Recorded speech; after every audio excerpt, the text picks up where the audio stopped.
किसी ने बड़े कमाल की बात कही है कि जीवन के रण में खुद ही श्री कृष्ण और खुद ही अर्जुन बनना पड़ता है। रोज अपना ही सारथी बनकर जिंदगी की महाभारत से लड़ना पड़ता है। आपको जो कहानी सुनाने जा रहा हूं, ये काफी कुछ सिखाएगी।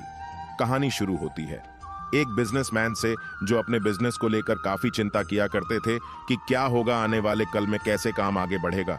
उनका एक लड़का था। वो लड़का काफी बार कहता था कि पापा मुझे मौका दो, मुझे भी बिजनेस करना आ गया है, मुझे भी एक बार संभालने दो। लेकिन वो व्यक्ति कभी मौका नहीं देता था। बच्चे को एक दिन इस बिजनेसमैन को दिल का दौरा पड़ा। हार्ट अटैक की वजह से हॉस्पिटलाइज्ड हुआ, अस्पताल में भर्ती था। बच्चा दौड़ करके पहुंचा, देखा कि पापा एडमिट है।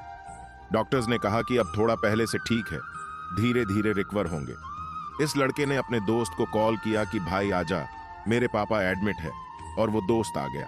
उसने पूछा क्या हो गया पापा को। सारी बात हुई। उसके बाद ये जो बिजनेसमैन का लड़का था, उसने बोला चलना बाहर चल के आते हैं, बहुत देर हो गई। इधर अस्पताल से बाहर निकले तो एक आइसक्रीम वाला दिखाई दिया। बिजनेसमैन के लड़के ने कहा कि भाई आज आइसक्रीम खाते हैं। वो लड़का चौंक गया जो दोस्त था कि यार क्या पागलपन है, पता ना क्या चल रहा है, पापा अंदर भर्ती हैं, ये बाहर आइसक्रीम खरीदी के खा रहा है। उसके बाद खाने लगे तो वो जो दोस्त था उससे रहा नहीं गया। उसने पूछ लिया इस लड़क से कि भाई समझ नहीं आ रहा है, तुम्हारे बिजनेस का क्या होगा। आने वाले कल में तेरे पापा एडमिट हो गए हैं, उनकी तबीयत ठीक नहीं है, दिल का दौरा पड़ा है, हार्ट अटैक हुआ है, तो ये आइसक्रीम खा रहा है, मुझे समझ ही नहीं आ रहा है। उसने जो बात कही वह ध्यान से सुनी। उसने कहा कि मुझे मालूम है, तो ये सोच रहा हूं कि मेरे पापा एडमिट है और आइसक्रीम चल रही है, चल रहा है। नहीं, मैं भगवान श्री कृष्ण का बहुत बड़ा भक्त हूं और उनकी दो बातें हमेशा जिंदगी में याद रखता हूं। पहली बात जो हम सबको मालूम है कि काम करना है, फल की चिंता नहीं करनी है, तो जो होगा देखा जाएगा। अपने काम पर फोकस करूंगा, बिजनेस भी अच्छा चलेगा। दूसरी बात, मैं तुम्हें एक कहानी सुनाता हूं, समझ में आ जाएगी। भगवान श्री कृष्ण की जो पत्नी थी मां रुक्मणी, इनका विवाह हुआ तो जो बड़ा बेटा हुआ उसका नाम प्रद्युम्न था। और प्रद्युम्न के जन्म के 10 दिन बाद ही प्रद्युम्न का अपहरण हो गया। छोटे बच्चे का मां रुक्मणी नाराज रहने लगी, उदास रहने गी। क्या हो गया है भगवान। श्री कृष्ण कहते थे कि चिंता मत करो, प्रद्युम्न ठीक होगा, जहां भी होगा तुम स्वस्थ रहा करो, मस्त रहा करो। लेकिन इसी चिंता में रुक्मणी जी के साल बीतते गए। 18 साल के बाद में प्रद्युम्न की वापसी हुई और जब प्रद्युम्न द्वारका वापस आए तो उनके साथ में उनकी पत्नी मायावती थी। समस्या ये थी कि जो मायावती थी उसकी उम्र 20 साल ज्यादा थी। प्रद्युम्न से मां रुक्मणी पहले तो खुश होंगे, बच्चा आ गया, फिर दुखी हुई कि इतनी बड़ी लड़की से शादी करके आ गया।